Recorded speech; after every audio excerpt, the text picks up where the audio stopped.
आप double standards नहीं कर सकते हैं कि एक मुल्क के लिए। আইসিসির মাথায় হাত, বিশ্ব ক্রিকেটে তোলপাড়, লজ্জায় মাথা রাখার জায়গা পাচ্ছে না ভারত। ইতিমধ্যে ক্রিকবাজ বলেন বা ইএসপিএন সব জায়গায় একটাই খবর অফিসিয়াল, পাকিস্তান সরকার স্পষ্ট জানিয়েছে 2026 সালে টি-20 বিশ্বকাপে অংশগ্রহণ করবে পাকিস্তান। তবে 15 ফেব্রুয়ারি ভারতের বিপক্ষে নির্ধারিত ম্যাচ বয়কট করছে পাকিস্তান। হ্যাঁ, সরকারের নির্দেশনা অনুযায়ী ইতিমধ্যে পাকিস্তান সরকার একটি টুইটের মাধ্যমে অফিসিয়াল সিদ্ধান্তটি নিশ্চিত করে। সেখানে লিখেছে, ইসলামী প্রজাতন্ত্র পাকিস্তানি সরকার পাকিস্তান দলকে 2026 টি-20 বিশ্বকাপে অংশগ্রহণ অনুমতি দিয়েছে। তবে পাকিস্তান সরকার পাকিস্তান দলকে 15 ফেব্রুয়ারি 2026-এ ভারতের বিপক্ষে নির্ধারিত ম্যাচে মাঠে না নামার অনুরোধ জানিয়েছে। হ্যাঁ দর্শক, পাকিস্তান বিশ্বকাপ খেললেও ভারতের বিপক্ষে মাঠে নামবে না।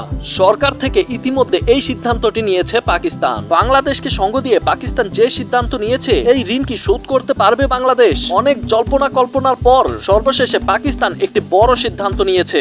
এবার হয়তো লজ্জায় মাথা রাখার জায়গা পাচ্ছে না ভারত, কারণ তারা মনে করত টাকা দিয়ে হয়তো সবকিছু কেনা সম্ভব, কিন্তু তাদের চোখে আঙ্গুল দিয়ে এটিকে ভুল প্রমাণ করলো একমাত্র পাকিস্তান। আর সবচেয়ে বড় বিপদে পড়লো আইসিসি, কারণ ভারত পাকিস্তানের এক একটা ম্যাচের মূল্য 500 কোটির থেকেও অনেক বেশি। এমতো অবস্থায় কি হতে পারে আইসিসির পরবর্তী পদক্ষেপ? তাহলে দর্শক, পাকিস্তান কি প্রকৃতপক্ষে বাংলাদেশের আসল বন্ধু? আপনার মতামত কমেন্টে জানান।